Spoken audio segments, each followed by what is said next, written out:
Hi friends, welcome back to my YouTube channel. Friends, ಇವತ್ತು ನಾನು ಹೆಸರು ಮೊಳಕೆ ಕಾಳು ಸಾಂಬಾರು ಮಾಡೋದು ಹೇಗೆ ಅಂತ ತೋರಿಸ್ಕೊಡ್ತಾ ಇದ್ದೀನಿ.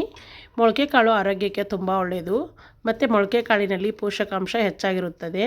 ಅದರಿಂದ ಇವಾಗ ಹೇಗೆ ಮಾಡೋದು ಅಂತ ನೋಡ್ಕೊಂಡು ಬರೋಣ. ಇವಾಗ ಒಂದು ಕುಕ್ಕರ್ಗೆ ಮೊಳಕೆ ಹೊಡೆಸಿರೋ ಹೆಸರು ಕಾಳನ್ನ ಹಾಕ್ಕೊಂಡಿದ್ದೀನಿ. ನಂತರ 2 ಟೊಮಾಟೊ ದೊಡ್ಡದಾಗಿ ಹೆಚ್ಕೊಂಡಿದ್ದೀನಿ, ಮತ್ತು 1 ಈರುಳ್ಳಿ ಮತ್ತು ಆಲೂಗಡ್ಡೆ ಮತ್ತು 3ರಿಂದ 4 ಆಗುವಷ್ಟು ಹಸಿಮೆಣಸಿನ್ಕಾಯಿನ ಹಾಕ್ಕೊಂಡಿದ್ದೀನಿ. ನಂತರ 1 ಗಡ್ಡೆ ಆಗುವಷ್ಟು ಬೆಳ್ಳುಳ್ಳಿನ ಹಾಕ್ಕೊಂಡಿದ್ದೀನಿ. ಇವಾಗ ನೀರು ಎಷ್ಟು ಬೇಕಾಗುತ್ತೋ ಅಷ್ಟು ನೀರು ಹಾಕ್ಕೊಂಡು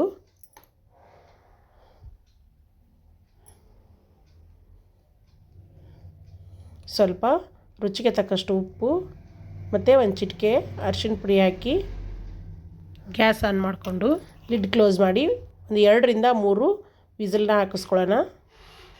ಇವಾಗ 2 ವಿಸಲ್ ಆಗಿದೆ. ಇವಾಗ ಓಪನ್ ಮಾಡೋಣ. ನೋಡಿ, ತುಂಬ ಚೆನ್ನಾಗಿ ಹೆಸರು ಕಾಳು ಕುದ್ದಿದೆ. ಇವಾಗ ಒಂದು ಸಾರಿ ಚೆನ್ನಾಗಿ ಮಿಕ್ಸ್ ಮಾಡ್ಕೊಳ್ಳೋಣ. ನಂತರ ಸಾಂಬಾರಿಗೆ ಎಷ್ಟು ನೀರು ಬೇಕೋ ಅಷ್ಟು ನೀರನ್ನ ಹಾಕ್ಕೊಳ್ಳಿ. ನಿಮಗೆ ಗಟ್ಟಿ ಆದರೆ ಗಟ್ಟಿಯಾಗಿ ಮಾಡ್ಕೊಳ್ಳಿ, ಇಲ್ಲಾಂದರೆ ಸ್ವಲ್ಪ ನೀರಾಗಿ ಮಾಡ್ಕೊಳ್ಳಿ. ನಾನಿಲ್ಲಿ ಯಾವುದೇ ರೀತಿ ಸಾಂಬಾರು ಪುಡಿ ಮತ್ತು ಮಸಾಲನ ಯೂಸ್ ಮಾಡಿಲ್ಲ. ಇವಾಗ ಇದಕ್ಕೇ ಖಾರಕ್ಕೆ ಅನುಗುಣವಾಗಿ ಖಾರ ಹಾಕ್ಕೊಳ್ಳಿ. ನಾನು ಮೊದಲೇ ಮೆಣಸಿನ್ಕಾಯಿನ ಹಾಕ್ಕೊಂಡಿದ್ದೆ, ಅದಕ್ಕೆ ಸ್ವಲ್ಪ ನೋಡ್ಕೊಂಡು ಹಾಕ್ಕೊಳ್ಳಿ. ಮತ್ತು ರುಚಿಗೆ ತಕ್ಕಷ್ಟು ಉಪ್ಪು. ಇವಾಗ ಚೆನ್ನಾಗಿ ಒಂದು ಸಾರಿ ಮಿಕ್ಸ್ ಮಾಡಿಕೊಂಡು ಕುದಿಲಿಕ್ಕೆ ಬಿಡಿ. ನಾನಿಲ್ಲಿ ಹುಣಸೆ ಹಣ್ಣಿನ ರಸನ ಹಾಕ್ಕೋತಾ ಇದ್ದೀನಿ. ಇವಾಗ ಚೆನ್ನಾಗಿ ಕುದಿ ಬರ್ತಾಯಿದೆ. ಇವಾಗ ಬೆಲ್ಲನ ಹಾಕ್ಕೊಂಡು ಸ್ವಲ್ಪ ಕುದಿಯೋಕೆ ಬಿಟ್ಕೊಳ್ಳಿ. ನಂತರ ಇದಕ್ಕೆ ಒಗ್ಗರಣೆ ಹಾಕ್ಕೊಳ್ಳೋಣ. 2ರಿಂದ 3 ಟೇಬಲ್ ಸ್ಪೂನ್ ಆಗುವಷ್ಟು ಎಣ್ಣೆನ ಹಾಕ್ಕೊಳ್ಳಿ. ಇವಾಗ ಒಗ್ಗರಣೆಗೆ ಸಾಸಿವೆ ಚಟಪಟ ಅಂದಮೇಲೆ ಜೀರಿಗೆ ಮತ್ತು 2ರಿಂದ 3 ಒಣಮೆಣಸಿನ್ಕಾಯಿನ ಸೇರಿಸ್ಕೊಳ್ಳಿ.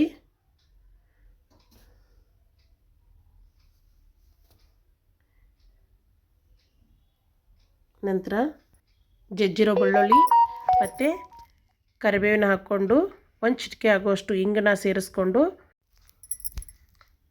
ಕುದೀತಿರೋ ಸಾಂಬಾರಿಗೆ ಒಗ್ಗರಣೆ ಹಾಕ್ಕೊಳ್ಳಿ. ಮೊಳಕೆ ಕಾಳಿನಲ್ಲಿ ಯಾವುದೇ ರೀತಿ ಸಾರು ಮಾಡಿದರೂ ರುಚಿಯಾಗಿರುತ್ತದೆ. ಇದನ್ನು ಚಪಾತಿ, ದೋಸೆ, ಅನ್ನದ ಜೊತೆನೂ ಚೆನ್ನಾಗಿರುತ್ತದೆ. ಮತ್ತು ನೀವು ಒಂದು ಸಾರಿ ಈ ರೀತಿ ಸಾಂಬಾರನ್ನ ಟ್ರೈ ಮಾಡಿ, ಮತ್ತು ಹೇಗಿತ್ತು ಅಂತ ಕಾಮೆಂಟ್ ಸೆಕ್ಷನಲ್ಲಿ ಕಮೆಂಟ್ ಮಾಡಿ. ಮತ್ತು ಲಾಸ್ಟಲ್ಲಿ ತೊಳೆದು ಕಟ್ ಮಾಡಿರೋ ಕೊತ್ತಂಬರಿನ ಸೇರಿಸ್ಕೊಂಡು ಚೆನ್ನಾಗಿ ಒಂದು ಸಾರಿ ಮಿಕ್ಸ್ ಕೊಡೋಣ. ಮತ್ತು ನಿಮಗೆ ನನ್ನ ರೆಸಿಪಿ ಇಷ್ಟ ಆದರೆ ಪ್ಲೀಸ್ ಒಂದು ಲೈಕ್ ಮಾಡಿ ಮತ್ತು ಸಬ್ಸ್ಕ್ರೈಬ್ ಮಾಡಿಕೊಂಡು ಸಪೋರ್ಟ್ ಮಾಡಿ. ಇದೇ ರೀತಿ ಹೊಸ ರೆಸಿಪಿನ ಶೇರ್ ಮಾಡ್ತೀನಿ. Thank you.